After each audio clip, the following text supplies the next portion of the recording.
حضرت علی رضی اللہ عنہ ہمارے پیارے نبی کریم صلی اللہ علیہ وسلم کے چچا زاد بھائی اور داماد تھے۔ حضرت صلی اللہ علیہ وسلم کو حضرت علی رضی اللہ عنہ سے بہت محبت تھی۔ حضرت علی رضی اللہ عنہ بچپن ہی سے حضور صلی اللہ علیہ وسلم کے ساتھ ساتھ رہتے تھے۔ انہوں نے آپ صلی اللہ علیہ وسلم کی تعلیمات پر صحیح معنوں میں عمل کیا۔ جب حضور صلی اللہ علیہ وسلم نے اللہ تعالیٰ کے حکم سے اپنی نبوت کا اعلان کیا اور لوگوں کو اسلام کی دعوت دی تو یہ حضرت علی ہی تھے جنہوں نے سب سے پہلے آپ صلی اللہ علیہ وسلم کی دعوت پر اسلام قبول کیا۔ اس وقت ان کی عمر صرف 9 برس تھی۔ حضرت علی رضی اللہ عنہ نے ہر مشکل گھڑی میں حضرت صلی اللہ علیہ وسلم کا ساتھ دیا۔ یہی وجہ تھی کہ رسول اللہ صلی اللہ علیہ وسلم نے اپنی پیاری بیٹی حضرت فاطمہ رضی اللہ عنہا، جنہیں خاتون جنت بھی کہتے ہیں، ان کو حضرت علی رضی اللہ عنہ کے نکاح میں دے دیا۔ حضرات حسنین رضی اللہ عنہم اجمعین حضرت علی اور فاطمہ رضی اللہ عنہما کے بیٹے ہیں۔ حضرت صلی اللہ علیہ وسلم کو اپنے نواسوں سے بھی بہت محبت تھی۔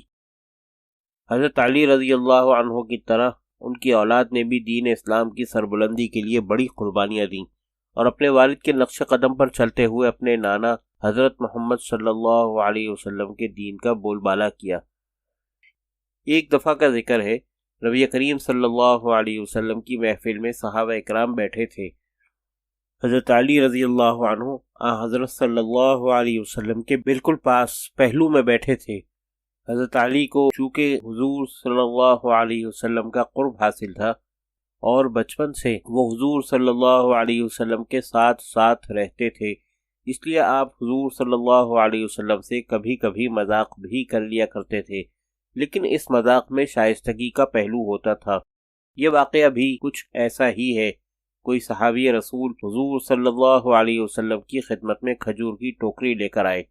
آپ صلی اللہ علیہ وسلم نے وہ ان صحابہ اکرام میں تقسیم کی جو آپ کی محفل میں شریک تھے اور کھجور کی افادیت پر روشنی ڈالی۔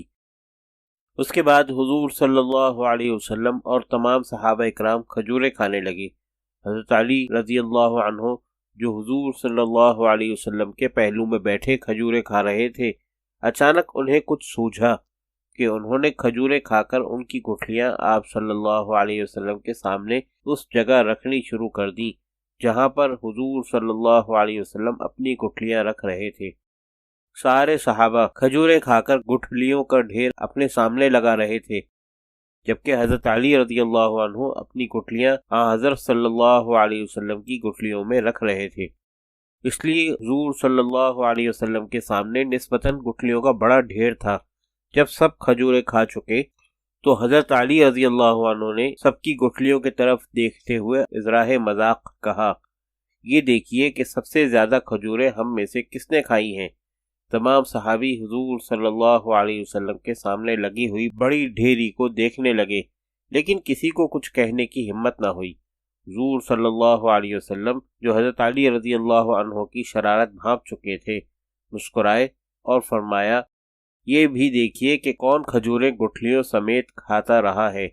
اس پر تمام صحابہ حضرت علی رضی اللہ عنہ کی طرف دیکھنے لگے کیونکہ ان کے سامنے گٹھلیوں کا ڈھیر نہیں تھا۔ اب تمام صحابہ حضرت علی کی شرارت کو سمجھ چکے تھے اور سب ہنسنے